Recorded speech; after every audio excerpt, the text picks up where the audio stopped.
The final session. The Council Chamber. The massive crystalline dome of the Intergalactic Mediation Council stretched above Ambassador Elena Vasquez like a frozen ocean.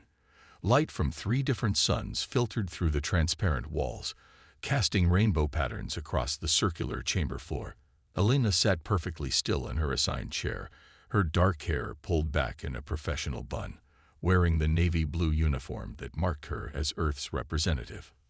Around the circular table sat delegates from 12 alien species, each more exotic than the last. The Thornax representative resembled a walking tree with silver bark and glowing amber eyes. The aquatic Zilthans floated in specialized water tanks, their tentacles gracefully moving as they communicated through color changes. The insectoid krill clicked their mandibles impatiently, while the energy beings known as the Luxari flickered between different forms of pure light. This was session number 47. Elena had been counting. The accusations begin. High Arbiter Vexthai of the Draconian Collective stood first, his scaled hide gleaming under the chamber's lights. At nearly 8 feet tall with wings that could span twice that distance, he commanded attention through sheer presence alone. His golden eyes fixed on Elena with undisguised hostility. The human problem grows worse each day, Vexthai announced, his voice carrying the authority of someone accustomed to being obeyed. Intelligence reports show humans have established over 300 colonies in the past solar cycle alone. This expansion rate threatens the established order of our galaxy. Elena kept her expression neutral, though inside she felt the familiar burn of frustration. 300 colonies sounded impressive until you realized the galaxy contained over 400 billion star systems. Humanity was using less than a fraction of 1% of available space.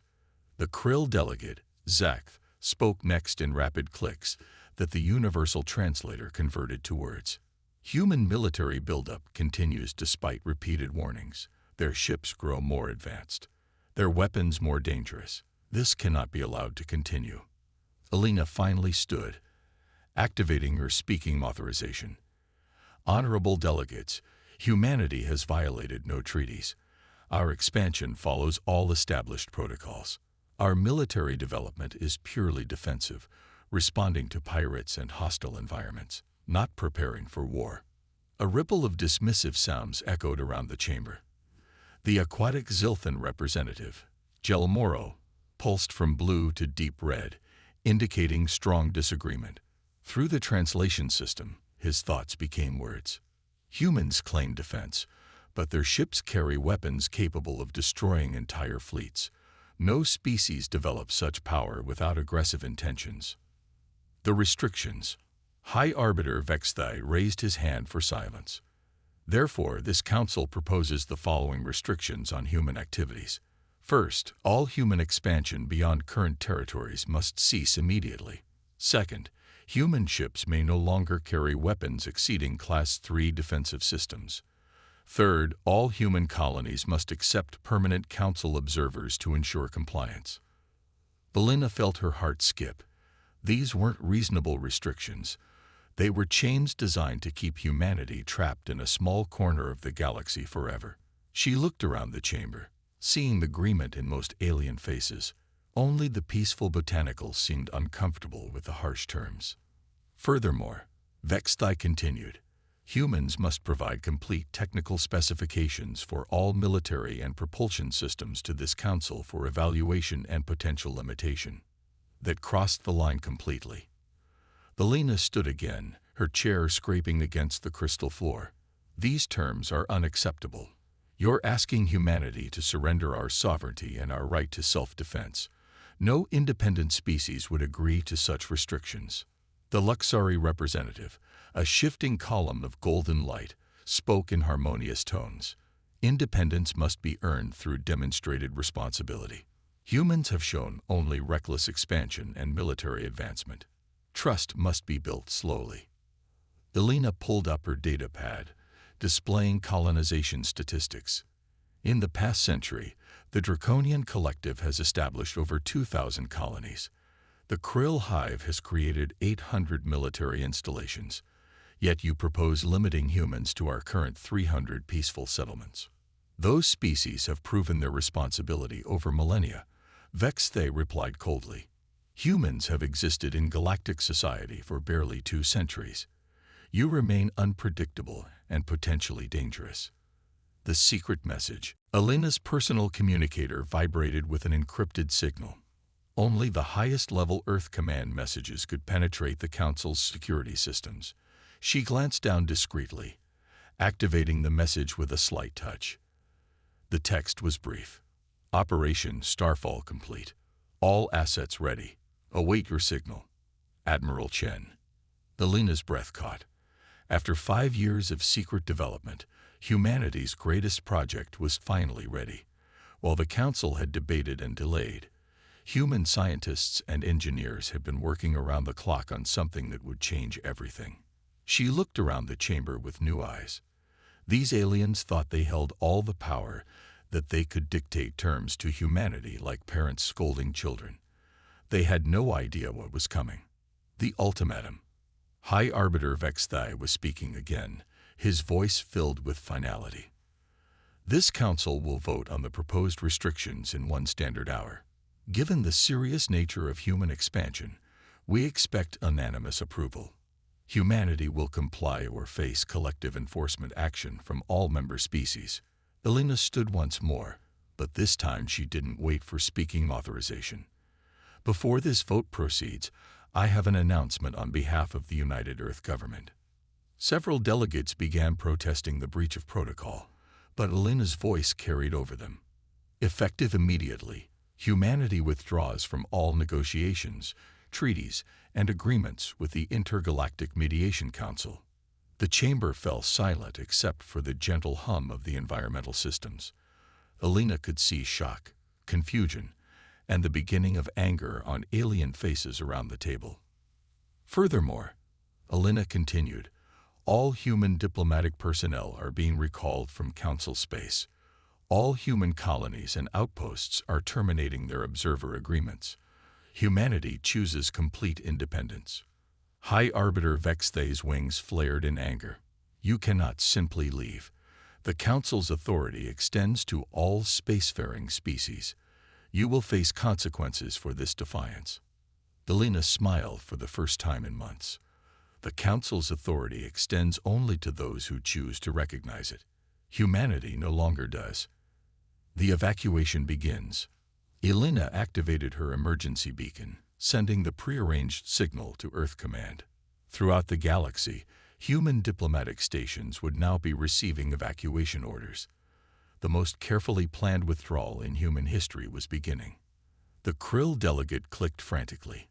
This is impossible. Humans cannot survive without Council support. Your technology depends on our trade networks. Actually, Elena said, gathering her materials, it doesn't. But thank you for 47 sessions of valuable lessons about galactic politics. She walked toward the chamber's exit, her footsteps echoing in the stunned silence. Behind her, she could hear the beginning of panicked discussions as delegates realized the implications of humanity's departure.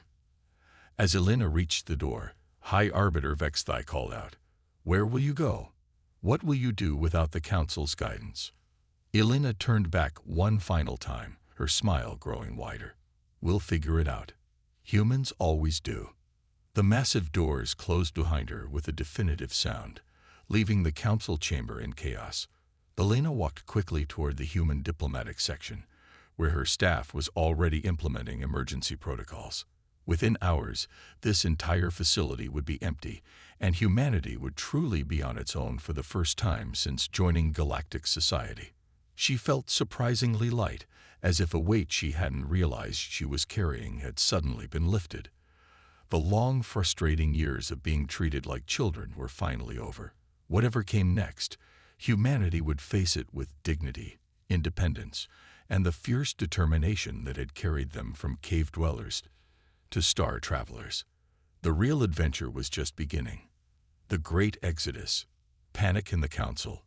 High Arbiter Vexthay stared at the empty chair where Elena Vasquez had been sitting just moments before. The crystalline chamber, which had moments ago contained the authority of 12 galactic civilizations, now felt strangely hollow despite being full of delegates. "Contact our intelligence networks immediately," he ordered his aide, a smaller draconian with nervous golden eyes. "I want to know every human movement in the next 6 hours." Around the circular table, panic was setting in. The aquatic Zilthan Gelmoro had shifted to a deep purple color indicating extreme distress. His translated thoughts filled the chamber with urgency. "Our monitoring stations report unusual activity around all human settlements. Ships are moving. Large ships." The Krill delegate Zach clicked rapidly, mandibles snapping with agitation. "Impossible. Our surveillance shows humans possess no vessels larger than standard colony transports. Their fleet capabilities are limited."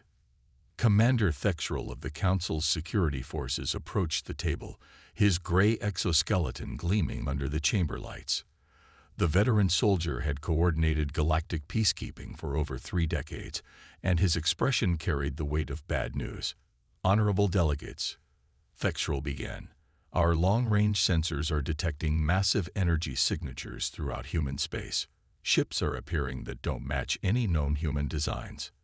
The Luxari representative flickered between different colors of light, indicating confusion. "Elaborate on massive. What scale are we discussing?" Thexral activated the chamber's main display, showing a 3-dimensional map of local galactic space. Red dots began appearing throughout human territory, each representing a detected vessel. The largest signatures suggest ships over 5 kilometers in length. "We've never seen humans construct anything approaching that size." The fleet reveals itself. As if responding to Thexral's words, the chamber's emergency communication system activated. Admiral Korthak of the Draconian Fleet appeared as a hologram, his usually composed demeanor showing clear signs of stress. "High Arbiter," Admiral Korthak reported, "the human situation is far more serious than anticipated. Our patrol fleet at Sector 7 has encountered a human vessel that defies our understanding of their capabilities." The hologram shifted to show external camera feeds from Draconian ships. In the center of the display, a massive human vessel hung in space like a metal mountain. Its hull was sleek and unmarked, with no visible weapons but an undeniable sense of power. Most unsettling of all, it had appeared without warning, as if materializing from empty space. "The vessel refuses to acknowledge our communications," Admiral Korthak continued. "When we attempted to approach for inspection, it simply vanished. Our sensors cannot track where it went." High Arbiter Vexthay's wings spread wide in disbelief. "That's impossible. Human ships use standard fusion drives. They cannot achieve faster than light travel without using our jump gate network." "Apparently, they can," Admiral Korthak replied grimly. The scope of deception. Council Intelligence Director Mordeth stepped forward, her insectoid features clicking with nervous energy. As head of the galaxy's most sophisticated spy network, she prided herself on knowing everything that happened in civilized space. Now her confidence was shattered. "Honorable delegates," Mordeth began, "we have seriously underestimated human capabilities. Our intelligence review reveals a pattern of misdirection spanning nearly a decade." The main display changed to show construction sites throughout human space. Massive shipyards that had been reported as commercial facilities were revealed to contain vessels of unprecedented size and capability. While we debated their expansion limits, Mordeth continued, humans were building the largest fleet in galactic history. While we worried about their small colonies, they were developing technology that makes our current understanding obsolete. The botanical representative, a peaceful tree-like being named Velonia, swayed her branches sadly. Through her translator, her thoughts became words of concern. "Perhaps we drove them to this deception through our own fears and restrictions." High Arbiter Vexthay's eyes blazed. "They played us for fools. While sitting in this chamber talking about cooperation and understanding, they were secretly preparing for war." "Were they?" Velonia asked quietly. "Or were they preparing for independence?" "The evacuation accelerates." Emergency alerts began flooding the Council's communication systems. Reports came in from across the galaxy as human settlements began their coordinated evacuation. The scale was breathtaking. Commander Thexrel read from incoming messages. Colony ship detected at Kepler Station, carrying an estimated 50,000 humans. Another vessel at the Centauri mining facility. Size unknown but massive. Transport fleets appearing at every human settlement simultaneously. The aquatic Zilthan Gelmoro pulsed deep red with alarm. They're taking everyone. This isn't a diplomatic withdrawal. It's a complete exodus. Where are they going? Demanded the Krill delegate. Our jump gate network monitors all faster than light travel. We control every route between star systems. Mordeth's mandibles clicked nervously. Apparently, we don't. These human ships are traveling by unknown means. Our gates show no traffic, yet they're clearly moving between systems faster than light. The implications were staggering. For millennia, the Council had maintained power through control of the jump gate network. Every civilization depended on the gates for interstellar travel and communication. If humans had developed independent faster-than-light technology, they had broken free from the Council's most fundamental control mechanism, the failed interception. Admiral Korthak's hologram flickered back to life with increasingly urgent news. High Arbiter, we've attempted to intercept 3 human evacuation fleets. In each case, our ships arrived to find empty space. The humans are gone, along with every trace of their settlements. Gone how? Vexthai demanded. They appear to be completely dismantling their colonies before departing. Nothing is left behind. No structures, no technology, no waste. It's as if they were never there at all. The efficiency was unsettling. Humanity wasn't just leaving. They were erasing their presence entirely, making it impossible for the Council to study their abandoned technology or track their departure routes. The new reality. Hours passed as reports continued flooding in. Every human diplomat, colonist, trader, and explorer was systematically evacuating Council space. The departure was so well coordinated that it had clearly been planned for years. High Arbiter Vexthai finally slumped in his chair, his wings folding in defeat. How long have they been planning this? Mordeth consulted her intelligence reports. Based on the coordination required, at least 5 years, possibly longer. They'd been preparing for complete independence while we debated their restrictions. The Luxury representative flickered thoughtfully. Perhaps the question isn't how long they planned this, but why we forced them to plan it at all. Around the table, delegates began to grasp the full scope of what had happened. Humanity hadn't just left the Council. They had revealed that the Council's power was far more limited than anyone had believed. If humans could develop technology beyond Council understanding and execute a galactic-scale evacuation without detection, what did that say about the Council's relevance? The empty chamber. 2 days later, the final reports arrived. Every human presence in Council space had vanished. 3 million humans, along with their technology, ships, and knowledge, had simply disappeared into the vast galaxy. High Arbiter Vexthai stood alone in the Council chamber, looking at Alina Vasquez's empty chair. The other delegates had returned to their homeworlds to deal with the implications of humanity's departure. The chamber felt larger somehow, as if losing one species had diminished them all. Commander Thexrel approached with the final intelligence summary. All human settlements confirmed abandoned. No trace remains of their evacuation routes. Our long-range sensors detect no human ships anywhere in monitored space. Where did they go? Vexthai asked quietly. Unknown, sir. Beyond our sensor range, beyond our jump gate network, beyond our knowledge. Vexrel stared out at the stars through the chamber's crystalline dome. Somewhere out there, humanity was building its own civilization. Free from Council oversight and restrictions, they had chosen the unknown over submission, independence over security. Part of him, a part he would never admit to his fellow delegates, respected their choice. The galaxy had just become a much larger, more uncertain place, and for the first time in millennia, The Intergalactic Mediation Council was no longer the ultimate authority in civilized space. Humanity had taught them that freedom, once tasted, could never be surrendered. The chamber lights dimmed automatically as Vexthai walked toward the exit, leaving Elena Vasquez's chair empty, a reminder that some species would rather face the unknown alone than accept comfortable chains. In the distance, stars beckoned with infinite possibilities, and somewhere among them, humanity was writing its own destiny.